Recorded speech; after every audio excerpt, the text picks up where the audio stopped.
Mari kita bersatu dalam doa. Allah sumber berkat yang senantiasa mengikat hati pikiran kami, bertaut kepada cinta kasih Allah, membakar semangat kami untuk berangkat memberitakan berita sukacita, sekalipun kami menyendiri ya Tuhan, karena Engkau menyertai kami. Berkati sabda yang akan kami dengarkan, karena sabda itu berkuasa dan kekal. Dalam nama Yesus kami berdoa. Amin. Kisah Rasul pasal 15 ayat yang ke-35 sampai ayat yang ke-41 dikatakan firman Tuhan demikian. Perselisihan antara Paulus dan Barnabas. Paulus dan Barnabas tinggal beberapa lama di Antiokhia. Mereka bersama-sama dengan banyak orang lain mengajar dan memberitakan firman Tuhan. Tetapi beberapa waktu kemudian berkatalah Paulus kepada Barnabas, "Baiklah kita kembali kepada saudara-saudara kita di setiap kota, di mana kita telah memberitakan firman Tuhan untuk melihat bagaimana keadaan mereka." Barnabas ingin membawa juga Yohanes yang disebut Markus.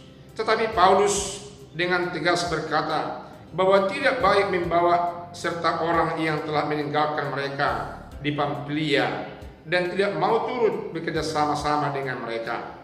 Hal itu menimbulkan perselisihan yang tajam sehingga mereka berpisah, dan Barnabas membawa Markus juga sertanya berlayar ke Siprus. Tetapi Paulus memilih Silas, dan sesudah diserahkan oleh saudara-saudara itu kepada kasih karunia Tuhan, berangkatlah ia mengelilingi Syria dan Kilikia sambil meneguhkan jemaat-jemaat di situ. Demikian firman Tuhan.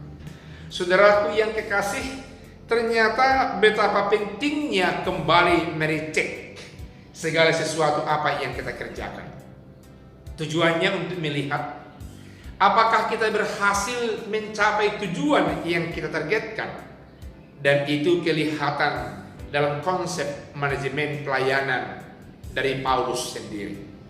Dia mengajak Barnabas untuk kembali mengunjungi jemaat-jemaat di beberapa kota besar bekas pelayanan penginjilan mereka. Dan Barnabas mau seturut dengan ajakan, perintah maupun konsep manajerial daripada Paulus sendiri. Sayang mereka tidak bersepakat karena ternyata Barnabas merindukan agar Markus ikut.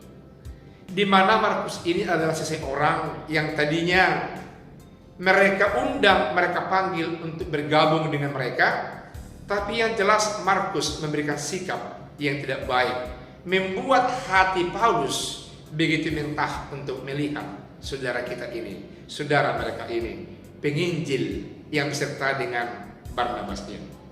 Oleh karena itu Paulus mengatakan tidak baiklah kita kembali memanggil orang yang sudah pernah kita ajak dan menolak kita. Pemahaman ini membuat pandangan yang berbeda ke depannya antara Paulus dengan Barnabas. Alhasil mereka menjadi berhadapan dengan pemahaman yang berbeda, memberikan hasil penginjilan yang menjadi berbeda di antara mereka berdua. Yang jelas Barnabas memilih sahabatnya yakni Markus dan mereka pergi ke Siprus untuk melihat bagaimana hasil penginjilan mereka dulu bersama-sama dengan Paulus. Dan Paulus sendiri bersama dengan Silas dan mereka pergi ke Syria dan Kilikia dan rangka untuk merecek, melihat ulang bagaimana kualitas persekutuan, bagaimana kualitas iman percaya mereka bekas pelayanan mereka. Kalau mereka baik, perlu dimotivasi agar mereka memberitakan Injil ke tempat lain. Dan kalau mereka kurang memahami dan masih saja tinggal dalam kehidupan yang beriman kepada iman yang berbaur, yang mungkin boleh disebut juga orang yang sinkretis, Paulus mau mengajari, membekali mereka juga.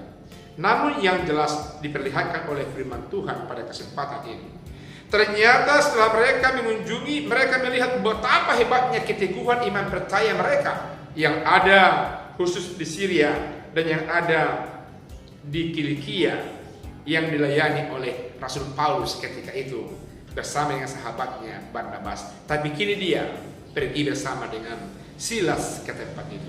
Saudaraku yang kekasih, betapa pentingnya bermitra untuk menyampaikan firman Tuhan, karena kita bisa saling mengisi, bertukar pikiran, saling menguatkan, dan sekaligus saling membela antara hati pikiran yang mungkin lagi kosong dalam kehidupan kita ini. Itulah yang dilakukan oleh Rasul Paulus, sehingga mereka berhasil. Saudaraku yang kekasih, betapa pentingnya dalam hidup kita ini memiliki konsep, memiliki tujuan, dan sekaligus mengevaluasi bagaimana sebenarnya karya, kerja, tugas yang pernah kita emban dalam kehidupan kita ini. Milikilah manajemen penginjilan, milikilah manajemen pekerjaan apapun yang saudara miliki. Programkan, rencanakan, lakukan, dan evaluasilah sudah sampai di mana hasil dari pekerjaan saudara-saudara, agar setiap saat kita berorientasi kepada tujuan memperoleh hidup damai sejahtera di sorga, menghantarkan orang untuk hidup memiliki sukacita dalam nama Yesus. Amin. Kita berdoa. Terima kasih Tuhan, karena ternyata di lapisan kehidupan rohani pun Engkau memperlihatkan betapa pentingnya kami merencanakan tugas pelayanan kami, betapa pentingnya kami sungguh-sungguh melakukan apa yang kami rencanakan, dan betapa pentingnya kami mengevaluasi sampai di mana yang sudah kami peroleh, agar kami lebih kuat, lebih berkarya, lebih semangat bersama Tuhan untuk menyampaikan berita Injil itu dalam konteks bermasyarakat, dalam konteks berbangsa, dalam konteks bersaudara. Terima kasih Tuhan, dalam nama Yesus kami berdoa. Amin.